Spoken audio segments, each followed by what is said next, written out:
how we use Opus Clip AI to create YouTube shorts for our clients. Hey everyone, how's it going? It's Tolentino here from Essetinomedia, and on this channel, we show you how to create profitable content. We use Opus to create YouTube shorts for our clients.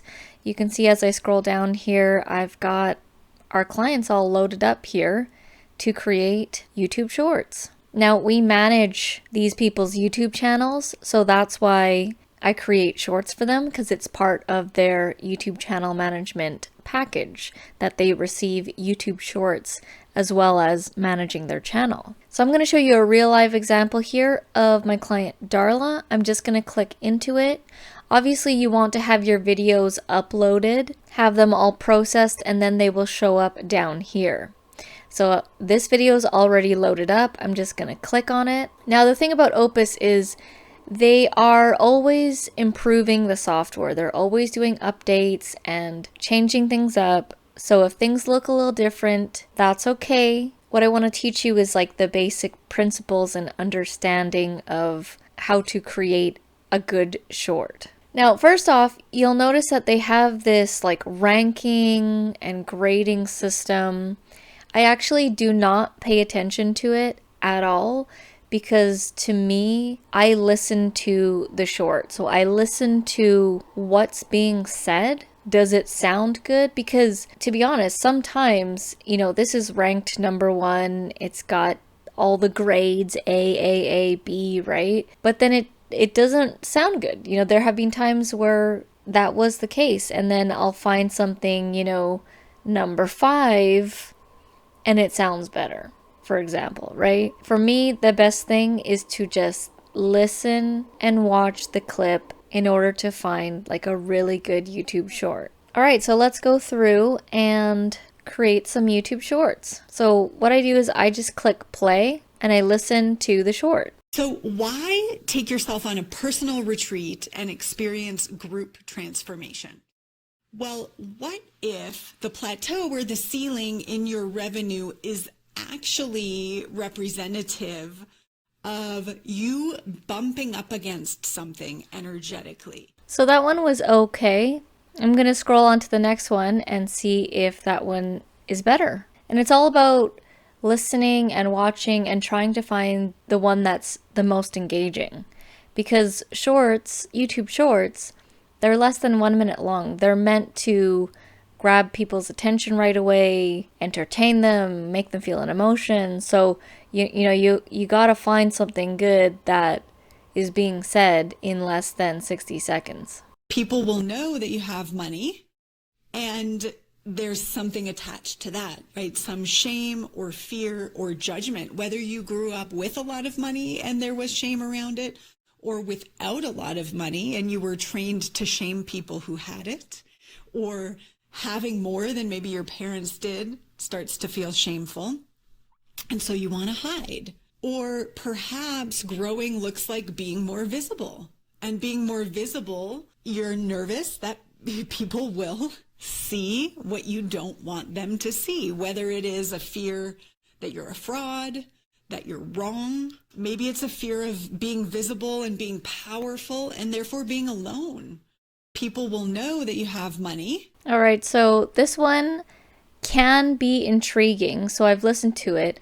The start isn't that strong, so I actually want to go into the clip and click the pencil icon, and I want to see if there is a better start. So I'm going to click up here to add a section, because I want to see if there's a section before she starts talking that can, put it in better context. This might be intriguing here to add beforehand. I'm going to click add because I feel like, and I'm going to test it out. Everything is a test. It doesn't always necessarily work, but I feel like adding this beforehand will make the clip better.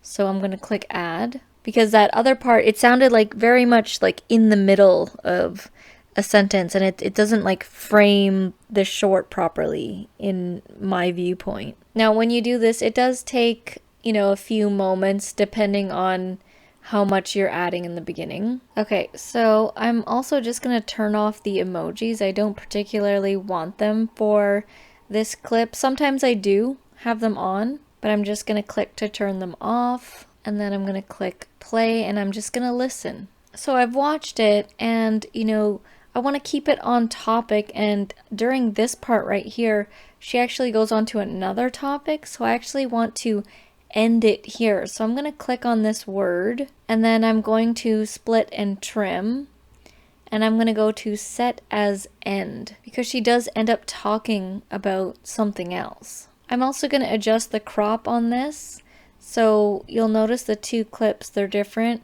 One here, so I'm just going to click on the video, click on crop, and just center her accordingly.